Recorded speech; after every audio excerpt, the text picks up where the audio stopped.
Bonjour et bienvenue dans ce nouveau tutoriel où nous allons apprendre à remplacer le ventilateur d'un ventirad. Comme vous le voyez là, il y a juste un radiateur. Mais pour un processeur qui chauffe autant que l'Athlon XP à 1800+, qui est réellement à 1,5 GHz, il faut un ventilateur. C'est impossible de tenir en passif. Donc je suis allé à la rue Montgallet, j'ai acheté un 80 mm pour mettre en extraction. Enfin, là je l'ai mis dans le mauvais sens en plus. Et un petit 60 mm pour remplacer celui que j'avais avant. C'était un Cooler Master, il était très bruyant. Alors pour ça, il y avait des vis qui étaient fournies avec. C'est celle que j'ai utilisée pour visser le 80 mm à l'arrière du boîtier. Attendez. Parce que ils étaient trop courtes pour dans un ventirad. Alors j'ai récupéré les vieilles vis que j'ai trouvées en démontant le ventilateur d'une espèce de magnétoscope. Il y a des ventilateurs dans les magnétoscopes. C'était, je sais pas, un lecteur enregistreur avec un disque dur. Alors là, il va falloir tournevis. Voilà. Alors là, je vais mettre que 2 vis. Hein. Après, si vous avez 4 vis comme ça, mettez-en 4. Il n'y a pas de vibration. Il n'y a pas de vibration, voilà. Après, la deuxième.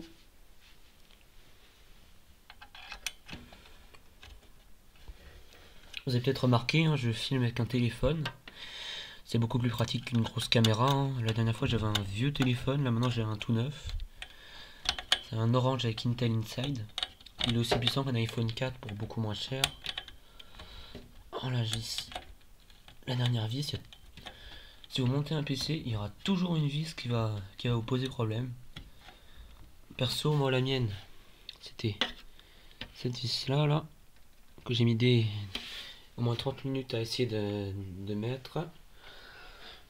Alors voilà, le ventilateur est bien fixé comme vous le voyez. Hein. Maintenant, vous voyez c'est un 3 pins, c'est pas un PWM.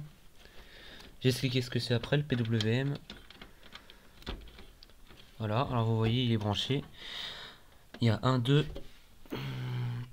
Il y a une troisième prise ici là. Je sais pas si vous la voyez. Et une quatrième là. Alors voilà. Alors au début pour alimenter des ventilateurs, je parle dans les années 80. Dans les années 80, il y avait une connectique pour alimenter les périphériques, une seule pour tous, c'était le Molex. Alors le Molex, c'est ça. Alors voilà, c'est une prise comme ça. Avant, tous les périphériques étaient alimentés avec une prise Molex, s'ils nécessitaient une alimentation, y compris les ventilateurs donc. Après, il y a eu l'arrivée du 3 pins.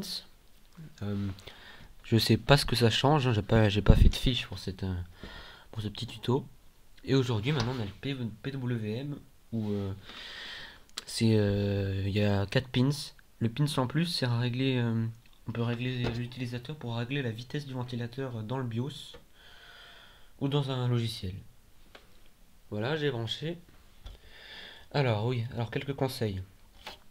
Si vous utilisez une machine qui chauffe beaucoup, moi elle chauffe énormément, genre 40 degrés sans rien faire dans le BIOS, parce que je trouve plus de refroidissement socket A, hein, enfin, qui valent le coup. J'en trouve plus.